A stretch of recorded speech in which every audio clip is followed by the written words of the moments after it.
What is up, everybody? Circoflex here. This time around, I'm doing another replay cast, but it's not my own replay. It's actually somebody else's replay. Bob 15 in the Skorpion G here on Fjords.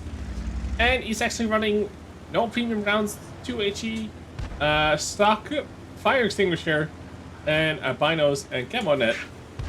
So, no premium ammo here, boys. Now, do you really need it in Skorpion G? You have 246 base spend, and you do see tier 10s. You don't really need much more than 246 in most situations, unless you maybe want to shoot the front turret of an E100 or something. So, yeah, you know, it's not that uncommon to see on such a high pen thing, especially at tier 8, when you have tier 8 matchmaking like we do now. 248 will pen pretty much everything you gotta shoot at, especially the enemy team where they don't really seem to have that great of armor. Like, they have the IS-3, but then the rest of it is pretty doable. So we're gonna go up north here in Fjords as we follow Bob 15 along. Skorpion G obviously has been for sale a couple of times now. It's not always for sale, and it's a tier 8 German tank destroyer. And we're playing solo here. He has no platoon mates going for him. And going from north, you always want to be careful here, because there's usually a medium push here, but they decide to not go there anyway. The Pershing gets spotted by, I think, the Bulldog, who did a nice spotting run there in the middle of the map. Putting a nice shot into him there, high rolling a little bit for 519. Obviously, it's a 490 reload gun. It's a 490 alpha gun. With actually a pretty nice reload. It's about 10 seconds or so. It's odd that it doesn't show in the replay. But it is what it is, and now he has help from the 112, who obviously takes a bit longer to get up that hill than our Skorpion G does. So being really careful here, trying to snipe some tanks away. Getting some silhouettes in the T-47. Not really connecting there. The 112 is actually going really ham there. There seems to be almost no enemies here, which is a really good sign for us here in the Skorpion G. Puts a blind shot actually into the STRV, the new tier 6. Well, it's not really new anymore now, is it? The tier 6 medium premium. Obviously, RT is spotted. It's the only RT there is. So you have to go for it, obviously. Always kill artillery if you have the chance. And a nice shot there, right into his face, basically. S51 down, nice pick up there. That's one of the things that, like, RT is always good against any tank ever, but the Skorpion G is made out of basically wet papers and some porcelain. So it's good to take out those targets, because they will basically one-shot you with 1150 health. Nice shot there into the Pershing. I'm not sure if he tracked him or not. I don't think he actually did it. It would have been a better shot if he actually went for the forward, the left drive wheel there.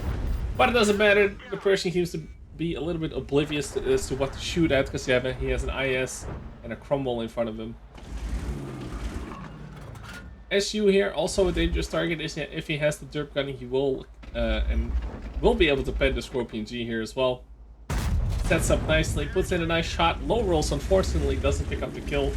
We're up to 2,000 damage already, fairly quickly for Skorpion G. Being, you know, it's rather nice that they didn't really go north. The enemy team, the mediums all went middle. A bit of an unfortunate shot there. I would have taken the same shot as well. 9 out of 10 times. I think he could have just as easily made that a padding shot with a bit more luck there. That, however, was a pixel shot going over the rocks as far as I can tell. Rather nice shot there. Maybe we can pick off the low health targets. Or if the 112 from behind is going to do it for him. He doesn't pick up the SU there. So Centurion is still dug in there. And he actually moved up a little bit, getting spotted by the crumble there. As Bob 15 sets up another shot here, going for the first track. See, those are the shots you want, you know. Hit that frontal right, you know, drive wheel there, tracking him there. And, you know, being on this low health, he might have already used his repair kit, but it seems like he doesn't, because he started moving right away. But if he already used his repair kit, that would have been it, right? He would have put the same shot in, he would have been dead, man. That was actually quite cheeky. It was kind of lucky. It was like half aim and taking the return fire as well. But hey, what is this World of Tanks game without a little bit of RNG going either your way or the enemy's way? So he picks up another good position here. You know, he has to shoot into the city. The team is kind of crumbling, but it's fairly even right now. The prototype provides a nice target here. 558, it's a nice high roll there. going almost 70 over the the average roll here. T150 easy targets for us, definitely a one shot at 336 health, 376 health.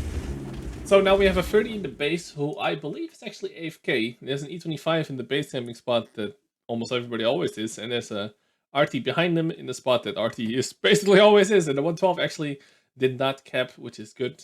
I think they can still win this. And he's moving in from the middle here, going into the city fight, which is for the 112s obviously very good. They still have an IS-3 and IS and a Caravan. Let's see what we can do about that. And as you already probably noticed, we're up at 4,500 damage already. It's a really nice score here for Bob 15. So the 30 is, he has to be AFK, right? Like, I don't think that he's doing much of anything. Gets a nice shot here in the pot, gets some silhouette going, right around the corner. Lets it fully aim. And together with the 112 to take out the prototype. It's now 3 against 3 with equal tiers on every side. Tier 7, 2 tier 8s. Trying to get some silhouettes here going. Nice shot in the back there. Still making use of the cover that he has here.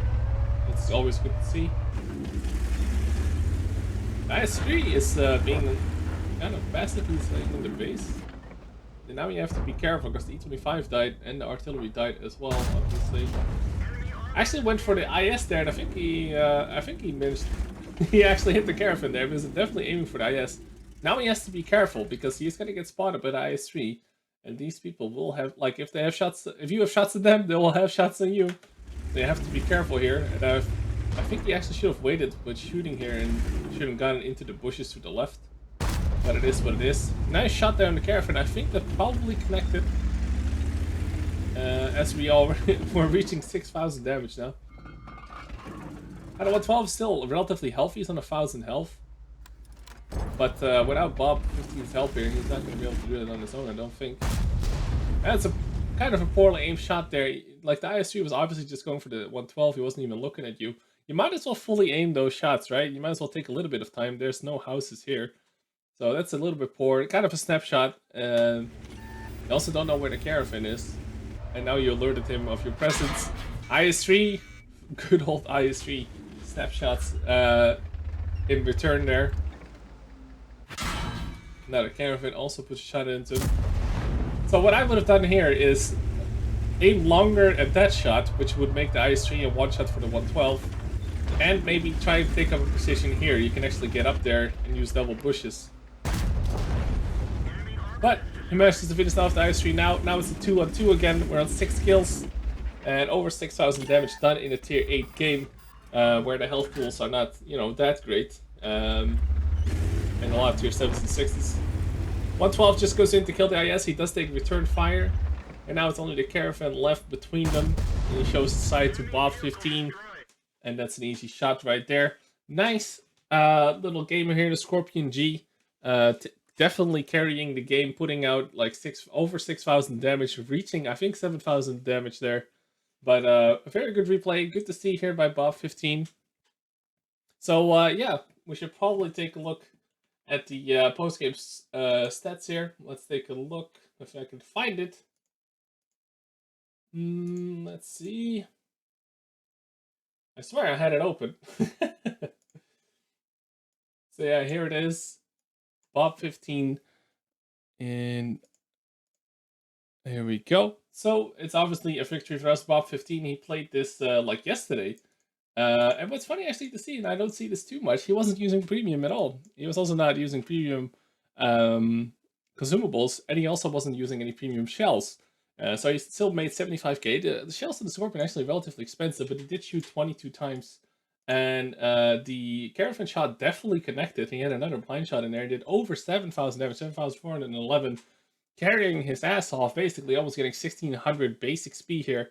And if he had premium, he would have made 127k there. And over 7,000 XP with a triple only. With obviously the bonus for premium vehicle and stuff like that. But yeah, it's kind of funny to see. Well, funny, like, it's rare to see, at least for the people that send me replays, that they're not using premium time. Obviously, you did buy a premium tank. So all in all, pretty damn good replay. I hope you guys enjoyed it. It's not something I want to do like every day, is like cast other people's replays. But you know, every once in a while, having an user submitted replay, I think will be nice for YouTube. Hope you guys enjoyed this content as well. If you did, don't forget to subscribe. Maybe watch more of my videos, either the replay casts, which are a bit more serious, or the highlights, which are usually just funny games or just really good games that are straight going up on YouTube. As always, thanks for the support. Peace out, guys.